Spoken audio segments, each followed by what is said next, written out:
Hey guys, this is Reagan with Reagan Space Paint. I just wanted to hop on today to kind of do some quick tips about bling making, the different kind of gems that you can get,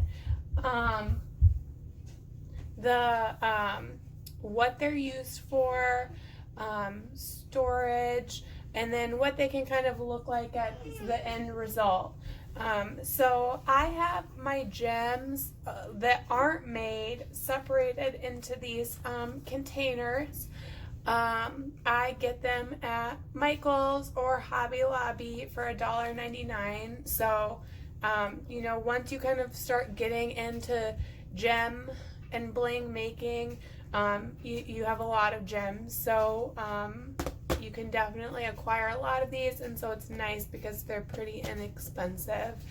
The first thing I would probably recommend for anyone that is starting to make their own bling is just purchasing kind of the pre-made sets that come with different assorted colors. This one I bought from Michael's. I had a 50% off coupon, so it's like $6. They're all round gems, but they vary in colors. There's jewel tone gems, silver, gold and yellow, a lot of pink and purple, which I actually moved over because I use them so frequently. Blue, which I also moved over because I use really frequently. So these are really good filler items when you're making your gem clusters. So I would definitely recommend investing in something similar to this, and then purchasing kind of more of your focal pieces individually. So the other containers house more of my more frequently used gems, or kind of what I use as the focal point in my gem designs. I've gotten these from Wish, Hobby Lobby, Michael's. I've been really into Wish right now. The nice thing with Wish is that, yeah, it does take a while to get here, but the price point is really low. So just a few examples of things that I've purchased as focal points would just be, so here I have just the shells. I've also gotten some of my gems from Happy Place Bling. Hopefully I'm saying that right. That's also where I've gotten my double-sided medical tape, which has been a lifesaver for me as well. So after I go through the gems, I'll just quickly kind of show you my trial and error of what you should not do and what may work best for you. So I have a large assortment of kind of my focal points. So those are ones that are a little bit unique. So like these I would use in like the center of a gem. When I'm going to a craft store, there's a few things that I look for. And I know I've seen other posts about people that sometimes can struggle to find the flat back gems. So resin-based gems, flat back gems, but then also I look in like their scrapbooking aisle. So these are actually considered stickers, these roses, but I've made them into really pretty bling, and they were in the scrapbooking section. So I always look in like the jewelry section, the scrapbooking section, and then the sticker section. I know some people are really into making bling out of puffy stickers. These are metal stickers that I found at Hobby Lobby that look so great with my Wonder Woman design. But then also, like at the dollar store, I got these trolls puffy stickers that also work really great. So you have a lot of options available to you, and I have a lot of different bling that I just use as like a focal point. I know someone just posted about these unicorns. These for me are always my first to sell out when I have them made. So I get really excited about those. Outside of just my focal point ones, some of my go-to are obviously teardrops. So I like the teardrop gems because I can either use them individually on princess crowns, or they make a great accent with my focal pieces and my designs. This one's kind of hard to see, but it's nice. It's really pretty and sparkly. So, you know, I can use it to make a larger bling, or I could just put a little adhesive on the back and just have this, you know, kind of at the eye level as part of my princess design. Usually I always include a teardrop gem on my princess design, even if they don't upsell to a full bling. These I've gotten from Wish, and so they are relatively inexpensive. Another example of teardrop bling that I've got are these really pretty purple or pink pearl ones here. These ones I got from Hobby Lobby. Again, I had a 40% off coupon, so it's all relatively inexpensive. And then here's just another example of some teardrop gems. These are from Wish. These are a little smaller. I would, if I purchased larger teardrop gems, use that as the focal point of my design. And I have a couple here. So like this one is a little bit larger, and so these I have used as the focal point of my design, and then use accents outside of that. But for these smaller ones that I had just shown you, I do tend to use them as more of an accent. Outside of the teardrops, my kind of staple ones are obviously going to be round ones. I showed you that large kit of them. And then as you kind of grow out your collection, you can kind of play around with texture, different textures. So like these are ones that I have that have a really nice texture of a round gem. Same with these are the mermaid scales. So round gems are for sure a must.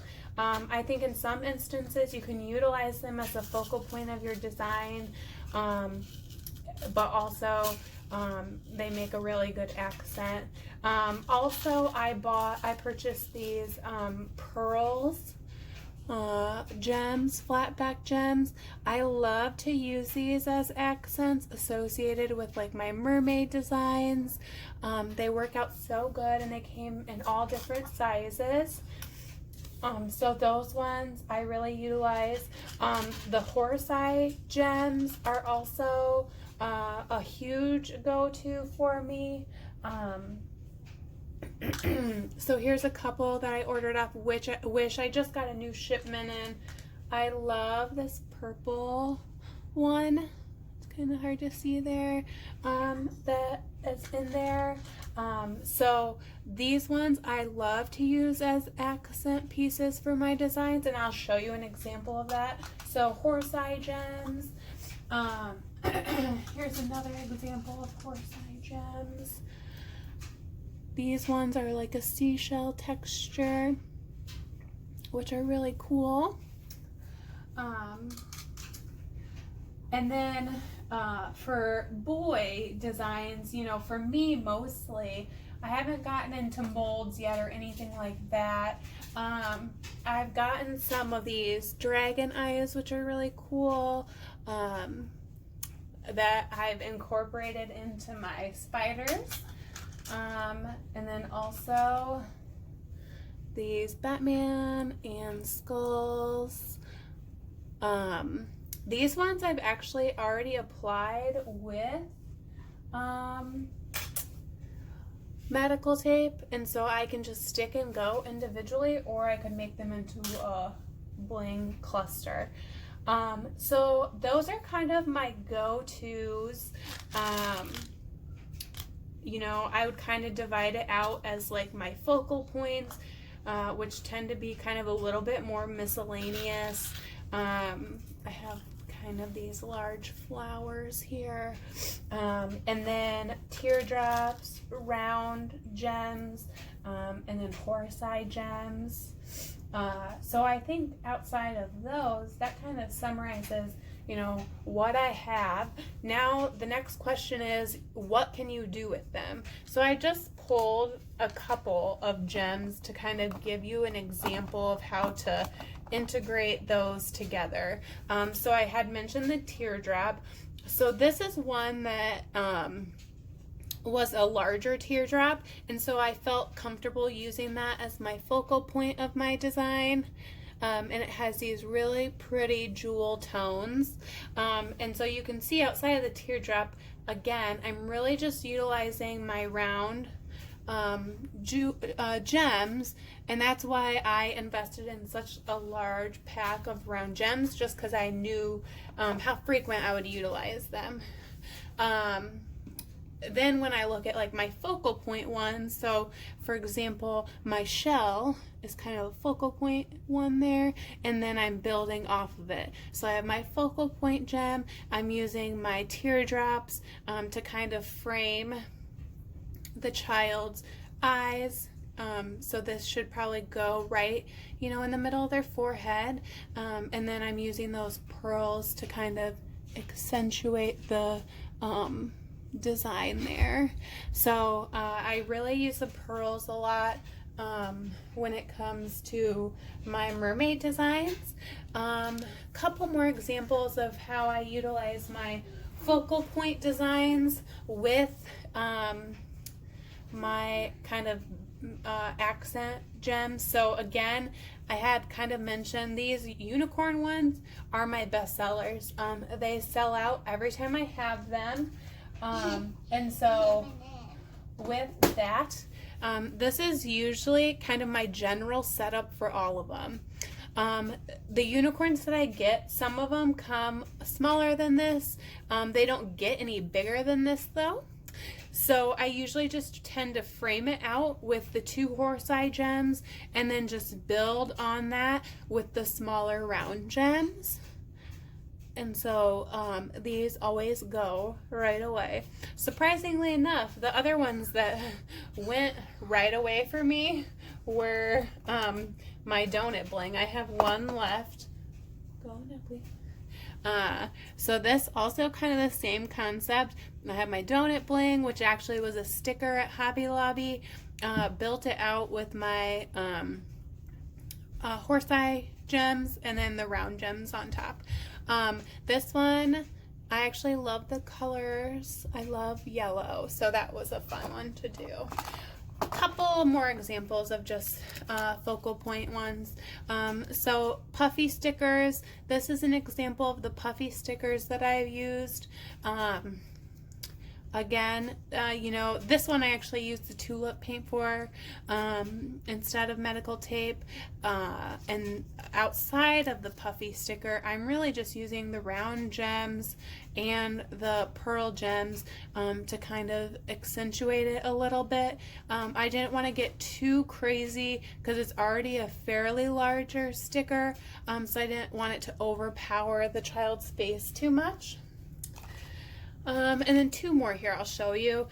This is that rose sticker I had shown you. This one, so I made a pink one of this and my daughter wore it today to school and it literally lasted all day. She never sweat it off. They stick so good. It looks good just by itself, or it looks good, you know, accentuating a princess crown. I love these. So it just has the flower, and then we have the teardrops, and then the round gems on each side.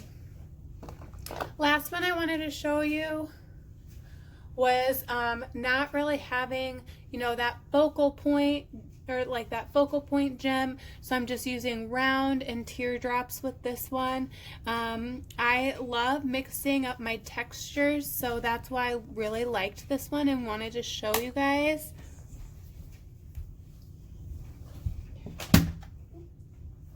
Got a crazy kid over here. So we have the textured round gem.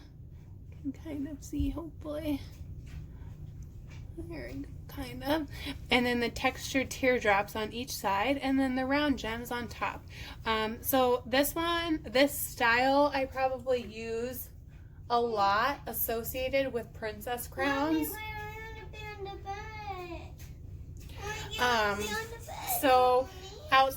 So those are just a couple examples of the ones that I do.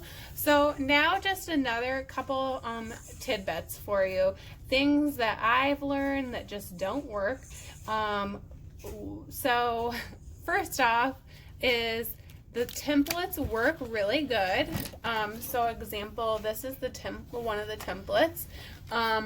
What does not work good with it is I would recommend laminating it, but then doing like a thin plastic protector over the top.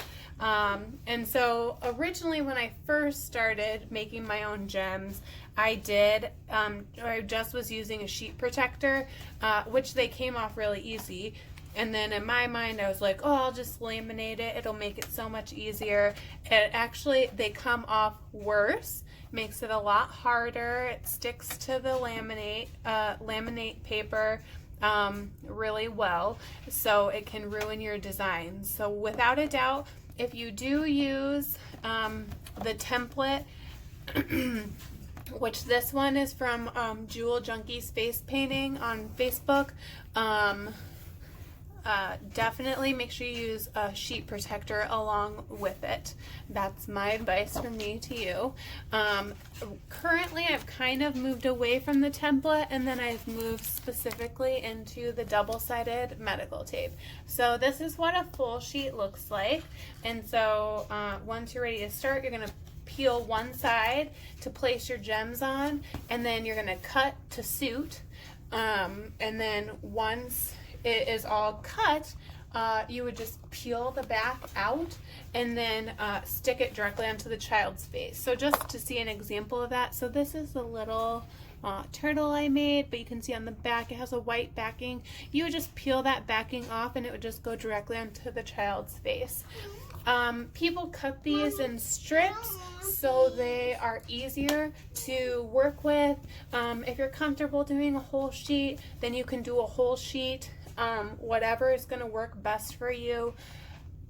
Doing both, I would say right now in my life, the medical tape has worked a lot better for me, and I do feel like I found that it stays on better than the adhesive that I was using. I mean, the same thing applies. Is when it's 90 degrees out and kids are sweating, nothing is going to stay on them. But I have found the best luck with these. And again, I hope I'm not getting the name wrong, but I think they came from Happy Place Bling. And then, my other probably last piece of advice to everyone is, wait for sales. Don't go into debt trying to make your own bling and then you have to charge such a large amount to recover from the deficit that you've created. I would honestly say all in, I've not even spent $100, including the medical tape and the tulip. So I have 6 containers of tulip paint. I wait for sales. A lot of your local craft stores will have coupons, they'll have sales. Just wait for those opportunities to go and look. And then like the items that I can't get at the craft stores, then I just make sure I get them from someone I trust and value their business, like Happy Place Bling. And you get a really good stockpile here. it's supposed to be fun. I think it's fun and kind of relaxing to put everything together. So don't stress yourself out over it. It can seem kind of daunting, but it's really not. It's just another platform to be creative. And so make sure you're utilizing it as that. And I think with that, happy bling making. I might post a tutorial of me making some bling. Just drop me a comment. Let me know if this was helpful or not. If it wasn't helpful, then I apologize for wasting 20 minutes of your life. But hopefully, if you haven't made bling before, this at least gave you some ideas. So I hope you guys all have a great night.